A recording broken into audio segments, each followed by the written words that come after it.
பாரத பிரதமர் நரேந்திர மோடி நீங்களா ஓட்டு போட்டீங்க? வாரணாசிக்காரன் தான் ஓட்டு போட்டான். ஆனானப்பட்ட சென்னையிலே ஒரு பிஜேபி கவுன்சிலர் வந்துட்டாங்க. உங்க ஊர்ல வரமாட்டாங்களா? நிறைய வரவங்க. நீட் எக்ஸாம் வேண்டாம் வேண்டாம்னு ஒரு குரூப் சொல்றாங்க. ஆனா நீட் எக்ஸாம்ல நம்மால் பின்னி படலுக்கு பயங்கரமா பாஸ் பண்றான். அவ்வளவு சீட் இல்ல, கொஞ்சமா அதிகரிச்சிருக்காங்க. பாரத பிரதமர் நரேந்திர மோடி தான்.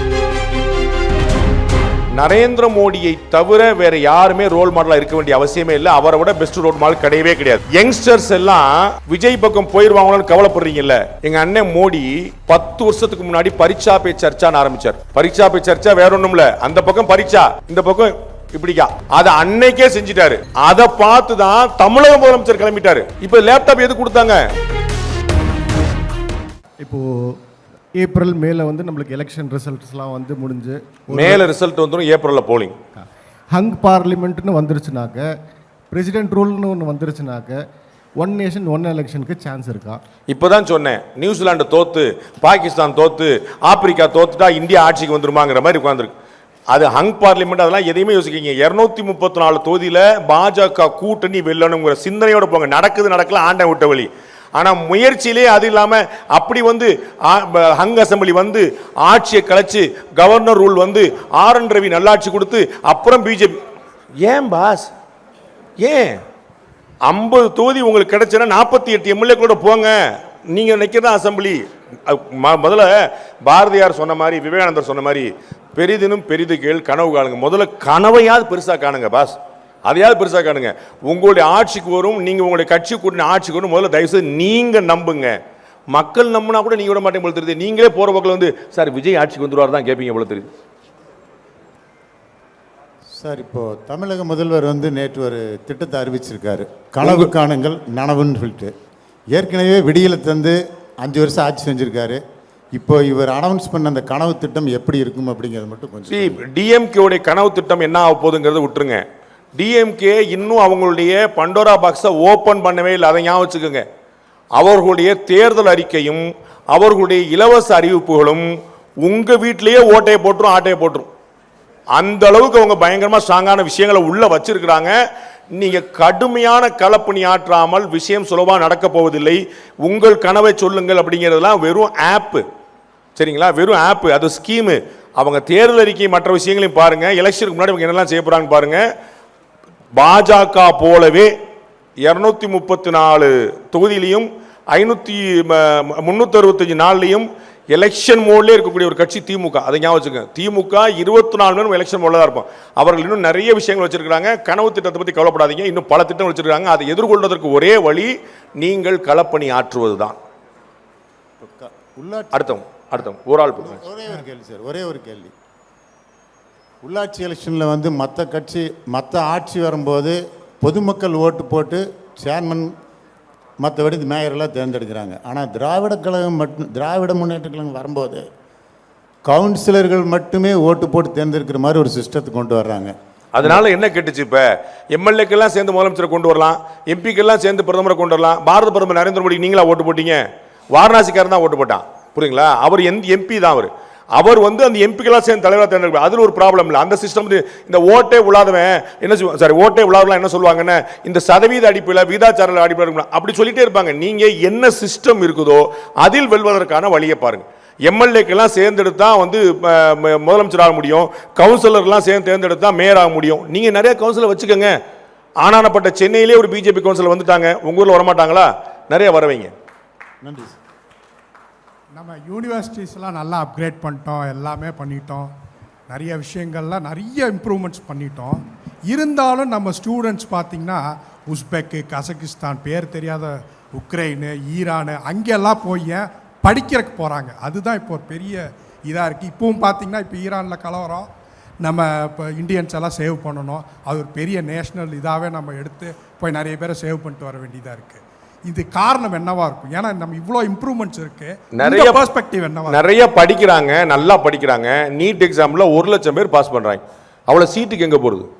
நீட் எக்ஸாம் வேண்டாம் வேண்டாம்னு ஒரு குரூப் சொல்றாங்க. ஆனா நீட் எக்ஸாம்ல நம்மால் பின்னி படலுக்குறான், பயங்கரமா பாஸ் பண்றான். அவ்வளவு சீட் இல்ல, கொஞ்சம் கொஞ்சமா அதிகரிச்சிருக்காங்க. பாரத பிரதமர் நரேந்திர மோடி தான் கடந்த ஆட்சியில் உங்களுக்கு நினைவு இருக்கும், ஒரே சிட்டிங்ல 11 மருத்துவக் கல்லூரிகள் தமிழ்நாடு கொடுத்தார். ஒரு கற்பனை கூட பண்ண 11 மருத்துவக் கல்லூரிகள். இத மாதிரி நிறைய முயற்சி செஞ்சுட்டே இருக்காங்க. ஆனாலும் பத்தாது. ஒரு மருத்துவக் கல்லூரியில் ஹார்ட்லி ஒரு 100 சீட் 200 சீட் கொடுக்க முடியும். பார்த்தா 1 லட்சம் பேர்ல பாஸ் பண்றான். அப்ப இது ஒரு பெரிய சேலஞ்ச் தான். கொஞ்சம் கொஞ்சமா வரும். இந்தியாவில் அதிகமான மருத்துவர்கள் இருக்கக்கூடிய மாநிலமா தமிழ்நாடு இருக்குது. இன்னமும் கூட மருத்துவர்கள் அதிகமாக உருவாகிட்டே இருக்காங்க. ஆஸ்பிரேஷன் அதிகமாக இருக்கு. நம்ம பையன் நல்லா படிக்கிறான், டாக்டரா தான் ஆக்குவேன்னு எல்லா பேஷண்ட்டும் நினைக்கிறான். என் பையனை எப்படியா டாக்டர் ஆகிக்கணும் எல்லா பேஷண்ட் நினைக்கிறான். எவனும் பேஷண்டா ரெடியா இல்ல, கம்பவுண்டா ரெடியா இல்ல, நர்ஸா எல்லாம் டாக்டர் தான் ஆக்குவேன்றான். அதனால உஸ்பெகிஸ்தான், ஈரான் எங்கெல்லாம் காசு கிடைக்குதோ அங்கே போய் சேர வேண்டியதான். அது நல்லது தான். அவர்களுக்கு தெரியாத விஷயம் என்னென்றால் உஸ்பெகிஸ்தான்ல போய் படிக்கிறது இல்லை, அதுக்கப்புறம் இங்க ஒரு எக்ஸாம் எழுதணும். அது நீட்டோட பயங்கரமா இருக்கு. அது கழுத நீட்லேயே பார்ட்டிசிபேட் பண்ணலாம், அவங்களுக்கு புரிய மாட்டேது. அங்க போயிட்டு எனக்கு தெரிஞ்சு அங்க போயிட்டு 90% டாக்டர்ஸ் இந்த தேர்வுகளை பாஸ் பண்ண முடியாம உட்கார்ந்துட்டு இருக்காங்க. வெளியில பொண்ணு பார்க்க போகும்போது டாக்டர் சொல்றதுக்கு உதவுது, ஊசி போட முடியாது. Sir good morning. சொல்லுங்க. என் பேர் உதய் சார். 2021 2026 ஃபீல்டு ஒர்க்கை பற்றி சொன்னீங்க இல்லையா? கம்பேரபிள் லாஸ்ட் இயர் கம்பேர் பண்ணுற போது இப்போ ஃபீல்டு ஒர்க் இட்ஸ் நல்லா மெச்சூர் லெவலில் வந்திருக்கு. பட் ஃபீல்ட் லெவலில் எப்படி ஒர்க் பண்ணணுங்கிறது டிவல் சர்டிஃபிகேட் மாதிரி நம்ம எப்படி ப்ராசஸ் பண்ண போகிறோங்கிறது ஒரு டெமான்ஸ்ட்ரேஷன் வீடியோ மாதிரி கிளிப் மாதிரி கொடுக்க முடியுமா? நான் ஒவ்வொருத்தரா ஓட்டு கேட்டு பாஜக ஓட்டு போடுங்க, இல்ல சார் பாஜக ஓட்டு போடுன்னு சொல்றேன். அந்த வீடியோ பார்த்துட்டு பாண்டே சொல்றேன். இல்ல சார் அப்படி சொல்ல சார். ஆக்சுவலாக என்ன பொலிட்டிக்கல் ரீதியாக எலெக்ஷன் டேட்டில் என்னென்ன ப்ராசஸ் நடக்குதுங்கிறது இங்கே ஃபீல்டு இருக்கிறவங்களுக்கு தெரியும். அப்பார்ட் ஃப்ரம் தட் பீப்புள்ஸ் நிறைய பேர் எக்ஸ்போர்ட் பண்ணுவாங்க. இப்படி பாருங்க, எலெக்ஷன்ல ஜெயிக்கிறதுக்கு ரொம்ப முக்கியமானது நெரேட்டிவ் செட்டிங். ஃபீல்டுக்கு போய் நிக்கணும், நெரேட்டிவ் செட்டிங். என்ன முக்கியமா நடக்குதுன்னு நான் ஏற்கனவே இந்த பேச்சில் சொன்னது போல, தமிழ்நாட்டில் நடக்கக்கூடிய திட்டங்கள்ல பாஜக செயல்பட்டு இருக்குங்கிற பார்வையே மக்களுக்கு கிடையாது. பாரத பிரதமருடைய சோலார் வீடு திட்டத்தை அனுபவிச்சவங்க வாங்கினவங்க இருக்கிறாங்க, முத்ரா லோன் வாங்கினவங்க இருக்காங்க. அவங்க எல்லாருமே பேங்க் லோன் கொடுக்குது, கலெக்டர் வீடு கொடுக்குறான்னு நினைக்கிறாங்க. உங்களுக்கு தெரியும் நினைக்கிறேன், 6000 ரூபாய் ஆண்டுதோறும் விவசாயிகள் கொடுக்குது. அந்த பயனாளிகளை தேர்ந்தெடுப்பதில் திமுக முக்கிய பங்கு வைக்கிறது. பாஜக காரங்க செய்ய மாட்டேன்றீங்க. அப்ப அவங்க என்ன நினைச்சாங்க? டிஎம்கே ஸ்கீம் நினைச்சாங்க, தமிழ்நாடு கவர்மெண்ட் ஸ்கீம் நினைச்சாங்க. நான் பலமுறை சொல்லியிருக்கேன், சிஏஏ எதிர்த்தவர்கள் பூரா, சிஏஏ திட்டத்தை எதிர்த்தவர்கள் பூரா மோடி கொண்டு வந்தா நிறுத்தாங்க, சிஏஏ திட்டத்தை ஆதரித்தவர்கள் பூரா மோடி கொண்டு தான் ஆதரிச்சாங்க. சோ மோடி கொண்டு வந்தாருங்கிறதுக்காக தான் எதிர்ப்பும் ஆதரவும் இருக்குது. திட்டத்தில் என்ன இருக்குங்கிற சொல்றது. அப்ப மக்கள் நல திட்டங்கள் எவ்வளவு கொண்டு வந்திருக்காங்கிறத தயவு செய்து நீங்க மக்கள்கிட்ட கொண்டு போய் சேர்த்தாதான் மக்களுக்கு அந்த விழிப்புணர்ச்சி வரும். நான் ஏற்கனவே சொல்ல 15 பேர், நீங்க ரொம்பலாம் நீங்க ஒரு தனி காரியகர்த்தாவா 15 பேரை நான் வாக்களிக்க வைப்பேன் அப்படின்னு முடிவு பண்ணீங்கன்னா நீங்கள் நினைக்கிற மாற்றம் 2026 நடக்கும். சார் வணக்கம். ஹலோ சார், ஒரு நிமிஷம் கேட்டுருங்க. மைக் டெஸ்டிங்லாம் விடுங்க, கேட்டுருங்க. யாரோ கேளுங்க ப்ளீஸ். வெங்கட்ராமன். எலெக்ஷனுக்கு இன்னும் 4 months தான் பாக்கி இருக்கு. What efforts we are taking to interact with the ground level villages and other places regarding the publicity of the government sponsored schemes? ஏன்னா கவர்மெண்ட் ஸ்பான்சர்ட் ஸ்கீம் எவ்வளோ இருக்குது, மேஜர் 10-15 ஸ்கீம்ஸ் இருக்குது, கிராஸ் ரூட்டில் இந்த வில்லேஜ் லெவலில் போய் சேரலை. அதுக்கு இந்த 4 months is very short period. இந்த 4 months எவ்வளோ எஃபர்ட்ஸ் எடுக்க போகிறோம், என்ன பண்ண போகிறோம், ஸோ தட் பிஜேபியோட பப்ளிசிட்டி வரும். நான் இப்போ தான் சொல்லி முடித்தேன். நீங்கள் இப்போ மைக் டெஸ்ட் பண்ணிட்டு இருந்தீங்கன்னு நினைக்கிறேன். திரும்ப ஒருக்க சொல்லிடுறேன். அடுத்து இருக்கக்கூடிய 90 நாட்களில் நீங்கள் ஒவ்வொருத்தரும் ஒரு 15 பேர்கிட்ட போய் பிஜேபி வாக்களிக்க சொன்னீங்கனாலே நீங்கள் நினைக்கிற மாற்றங்கள் நடக்கும். நரேந்திர மோடி ஸ்கீம் பப்ளிசிட்டி கொடுப்பாரு நினைக்காதீங்க. அவர் அடுத்தடுத்த ஸ்கீம்களை போட்டுகிட்டே இருப்பார். ஆனால் மக்களுக்கு நீங்கள் தான் கொண்டு போய் சேர்க்கணும். லாஸ்ட் கொஸ்டின் சொல்லிட்டாங்க. எஸ் சார் வணக்கம். சொல்லுங்க பஸ். அண்ணா நமஸ்காரம். சொல்லுங்க அண்ணா.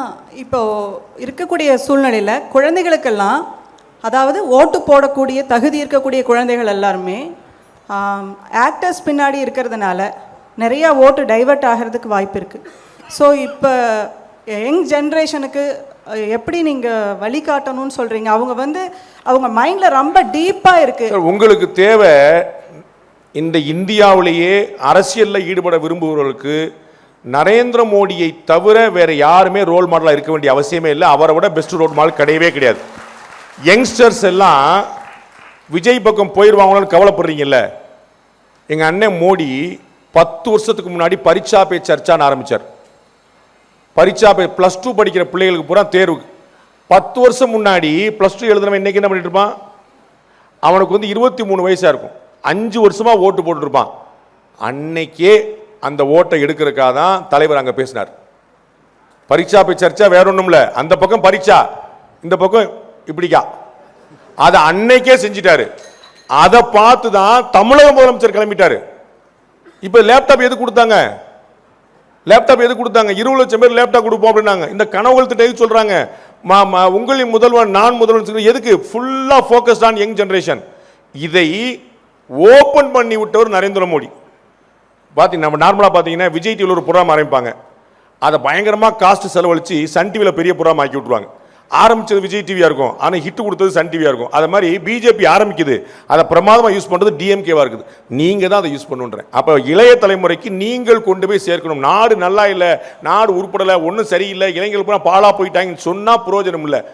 அதை மாற்றுறதுக்கு நான் என்ன பண்ணுறேன் உங்களுக்கு இப்படி சொல்லிடுறேன். நீங்கள் வாங்க வேண்டிய 15 ஓட்டுகளில் 5 ஓட்டு பிலோ 30, 30 வயசு கீழே கூடிய இளைஞர்கள் ஓட்டாக ஃபோக்கஸ் பண்ணிக்கங்க. நன்றி, வணக்கம், தேங்க்யூ. Thank you so much.